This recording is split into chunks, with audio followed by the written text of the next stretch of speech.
Okay, we're on to video lesson week 2, receiving video lesson number 2. This week we're going to create a purchase receipt, create a stock entry, and check the stock ledger, as well as actually receive and open the packages from the suppliers this week. So first we'll check purchase receipts. To create a purchase receipt, you're going to need to go to the awesome bar. Go to purchase receipt and go to new purchase receipt. Once you get there, you can select your supplier. We'll continue with the USA ball chains. So I got one USA ball chain in my package there, and the receipt that I'm opening. You will have a purchase receipt. When you actually open up the package, you'll have a packing slip and you'll be able to see what you actually have. So you'll be able to open that up and put it in there. Your instructor should supply you with that. Item code, what did we get?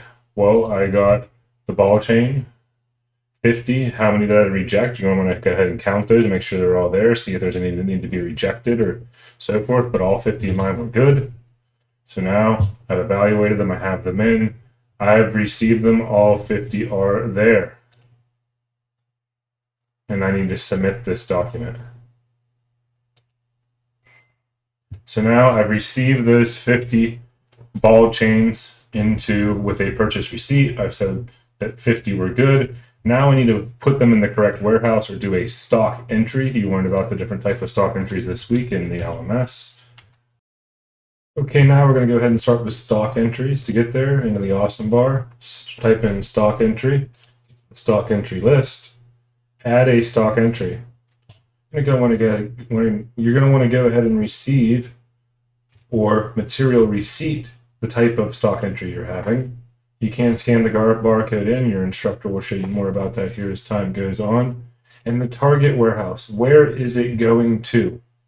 It's coming from the receiving area where you have received it and heading into the storage area where it's going to be stored and kept until it's been sold or something has happened. And I had ball chains that I got and I ordered 50. And you'll be able to fill in all that information for the different quotes that you had and material receipts. As you open the boxes, you'll be able to see what's inside each box with their packing slip. We go ahead and hit save and submit. Okay, now it's stored into the storage area. My 50 ball chains, I have them in there. And now we're going to go ahead and we're going to move on to, so you're going to want to go ahead and you're going to want to finish opening up all the boxes and receiving all the material into the storage area. Once you're done receiving all the material into the storage area, making sure it's all there, doing purchase receipts for them all, making sure all the stuff is there and accounted for and accepted, not rejected, you're going to want to go ahead and move into checking the stock ledger. So I can check to the stock ledger by checking stock ledger, and there's a stock ledger report. To the stock ledger report, and I can see here everything that's in our stock, how much is there, can change the way it looks, and so forth. You're going to want to get used to this report. It is a report that is used from time to time, and you can check how much quantity of how much is in of each item and how much is there, where it's at, which group it's in, where it's being stored, and so forth. Once again, to review for this week, you will make a purchase receipt for each of the boxes and shipments that your instructor will supply with you from the suppliers.